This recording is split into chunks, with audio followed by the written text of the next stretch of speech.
Hello everyone, welcome to another episode of today's GK. Let's begin with previous day's practice question. Question was, among the following sites where were the teachings of Lord Buddha were recorded for the first time on palm leaves? Metal Rock Cut Caves, Karla Caves, Kanheri Caves or Bhaja Caves? The correct answer is option A, Metal Rock Cut Caves.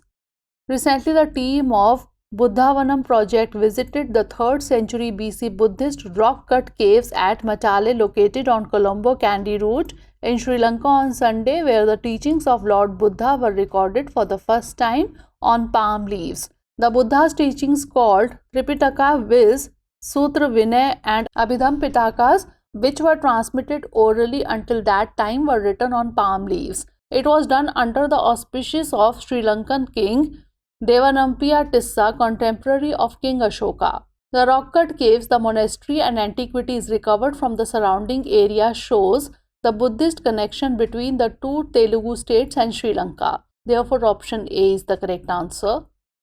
Now, let's begin today's session. First question is, what is the IUCN status of the Indian spot-billed duck recently seen in the news? Least concern, critically endangered, near threatened or endangered?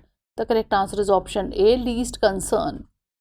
Recently, an Indian spot-billed with pale plumage was sighted at Manikapuram tank in Tirupur district, Tamil Nadu. It is a large dabbling duck that is a non-migratory breeding duck throughout freshwater wetlands in the Indian subcontinent. The name is derived from the red spot at the base of the bill that is found in the mainland Indian population. It is a resident throughout Pakistan and India in freshwater wetlands. It has a scaly patterned body with a green speculum and a band of white tertials. The IUCN status of the Indian spot-billed duck is least concern. Therefore, option A is the correct answer. Next question is, consider the following statements regarding the sea urchins sometimes seen in the news. 1. They live on the ocean floor. 2. They have a globular body. 3. They are herbivorous. How many of the statements are correct? 1 only, 2 only, all 3 or none? The correct answer is option C, all 3. Recently, the Red Sea's spectacular coral reefs face a new threat. Marine biologists warn the mass death of sea urchins that may be caused by a mystery disease. The sea urchins belong to a group of marine invertebrates called echinoderms, which means spiny-skinned animals. They live on the ocean floor, usually on hard surfaces, and use tube feet or spines to move about. Hence, statement 1 is correct. They have a globular body and a radial arrangement of organs shown by 5 bonds of pores running from mouth to anus over the internal test. Hence, statement 2 is correct.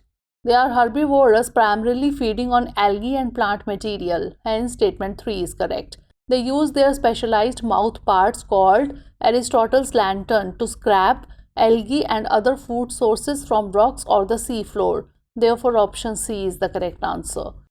Next question is, sometimes seen in the news, the emerging markets bond index is released by Goldman Sachs, JP Morgan Chase and Company, Global Shares or Nutmeg. The correct answer is option B, JP Morgan Chase and Company. Recently, JP Morgan Chase and Company has announced it will include Indian government bonds to its emerging markets bond index from June 2024. India's local bonds will be included in the Government Bond Index Emerging Markets Index of the JP Morgan. The Emerging Markets Bond Index is a benchmark index for measuring the total return performance of international government and corporate bonds issued by emerging market countries that meet specific liquidity and structural requirements. Emerging markets bonds are debt instruments issued by developing countries which tend to carry higher yields than government or corporate bonds of developed countries. Therefore, option B is the correct answer. Next question is, recently seen in the news, the exercise Yudh Abhyaas is an exercise conducted by India and Nepal, India and United Kingdom, India and Indonesia, or India and United States. The correct answer is option D, India and United States. Recently, the 19th edition of exercise Yudh Abhyaas will be conducted from 25th September to 8th October 2023 in Fort Wainwright, Alaska, USA. It is an annual exercise conducted jointly by the Indian Army and the United States Army. Both sides will practice a series of tactical drills to enhance interoperability in conducting UN peacekeeping operations. The theme is employment of an integrated battle group in mountain extreme climatic conditions under the Chapter 7 of the United Nations mandate. The Indian Army contingent comprising 350 personnel will participate in this edition of this exercise. Therefore, option D is the correct answer. Next question is, consider the following statements regarding the Columba Furcuta recently seen in the news. 1. It is called pink bloom. 2. It is native to India. 3. It is a submerged perennial aquatic plant. How many of the statements given above is or are correct? Only 1, only 2, all 3 or none. The correct answer is option B, only 2. Recently, the coal wetlands, an internationally important Ramsar site of high-value biodiversity, have been facing the threat of Columba furcuta, an alien invasive species. It is popularly known as pink bloom due to its massive flowering. Hence, statement 1 is correct. It is native to Central and South America, which was brought to Kerala as an aquarium plant and has escaped to the wild. Hence, statement 2 is not correct. It is a submerged perennial aquatic plant that grows in stagnant to slow-flowing fresh water. Hence, statement 3 is correct. It requires a large quantity of oxygen for its growth and will choke water bodies and drainage canals. Therefore, option B is the correct answer. Next question is, consider the following statements regarding the Overseas Citizen of India or OCI. 1. It does not confer the political rights to vote. 2. It provides long-term visa-free travel and stay in India. Which of the statements given above is or are correct? 1 only, 2 only, both 1 and 2, or neither 1 nor 2. The correct answer is option C, both 1 and 2.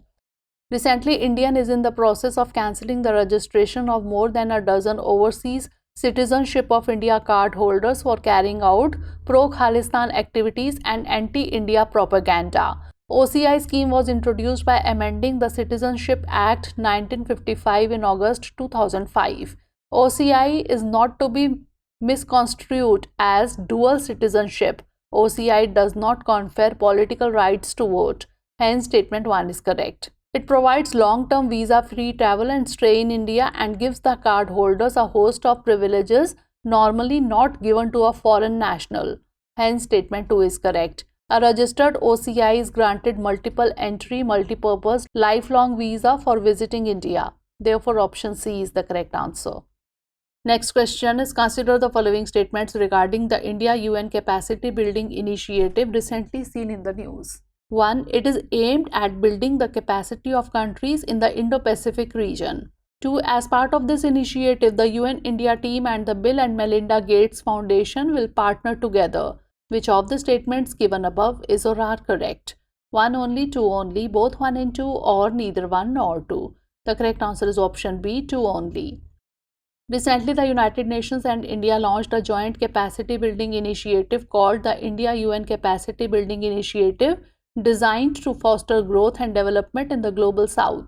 The initiative is aimed at building the capacity of countries in the Global South. Hence, statement 1 is not correct. The goal is to share India's development experiences, best practices and expertise through capacity building and training programs. As part of this initiative, the UN India team and the Bill and Melinda Gates Foundation will partner to leverage India's technical and economic cooperation platform to share India's development experiences and best practices across the world. Hence, statement 2 is correct. Therefore, option B is the correct answer. Next question is, which of the following statements regarding the International Day for the Total Elimination of Nuclear Weapons is not true? It commemorates the establishment of the Atomic Energy Commission in 1946. The day is observed annually on 26th September. The General Assembly declared the International Day in 2013 following a high-level meeting on nuclear disarmament, or the first observance of the day was in 2010. The correct answer is option D. The first observance of the day was in 2010. Recently, the International Day for the Total Elimination of Nuclear Weapons was observed. The United Nations observes 26th September every year as the International Day for the Total Elimination of Nuclear Weapons. The aim of the day is to enhance public awareness about the threat posed to humanity by nuclear weapons and the necessity for their total elimination. The International Day for the Total Elimination of Nuclear Weapons was declared by the General Assembly in December 2013 in its Resolution 68/32. and its first observance was in 2014. Therefore, option D is the correct answer. Next question is, consider the following statements regarding the Caribbean box jellyfish. 1. They have no brain. 2. They can be trained to predict a future problem and try to avoid it. Which of the statements given above is or are correct? 1 only, 2 only, both 1 and 2, or neither 1 nor 2. The correct answer is option C, both 1 and 2. Recently, the researchers have shown that the Caribbean box jellyfish can learn to avoid obstacles using visual and mechanical cues despite not having a brain. These are barely a centimeter long and have no brain. Hence, statement 1 is correct. It belongs to the Cnidaria phylum, the animal group which includes jellyfish, sea anemones, and coral. It has a cognitive ability which is never seen before in animals with such a primitive nervous system. They can respond to operant conditioning, that is, they can be trained to predict a future problem and try to avoid it. Hence, statement 2 is correct. Therefore, option C is the correct answer. Last question is, consider the following statements regarding the HIV, that is, human immunodeficiency virus. 1. It is a virus that attacks the body's immune system. 2. If HIV is not treated, it can lead to AIDS, that is, acquired immunodeficiency syndrome. Which of the above given statements is or are correct? 1 only, 2 only, both 1 and 2, or neither 1 nor 2. The correct answer is option C, both 1 and 2. Recently, the researchers at the Indian Institute of Science Education and Research in Bhopal have identified a circular RNA virus, Citran, whose role in HIV-1 virus replication has remained unclear for a long time. They also developed a molecule that could hinder viral transcription. HIV, or human immunodeficiency virus, is a virus that attacks the body's immune system. Hence, statement 1 is correct. If HIV is not treated, it can lead to AIDS. Hence, statement 2 is correct. Therefore, option C is the correct answer. Now it's time for the practice question. Consider the following statements regarding the annual solar eclipse event. 1. It is often referred to as the Ring of Fire. 2. This eclipse happens when the moon is at or near its closest point from Earth in its orbit. Which of the above given statements is or are correct? 1 only, 2 only, both 1 and 2, or neither 1 nor 2. Send the answer of this question in the comment section. Stay tuned for the next episode. Thanks for watching.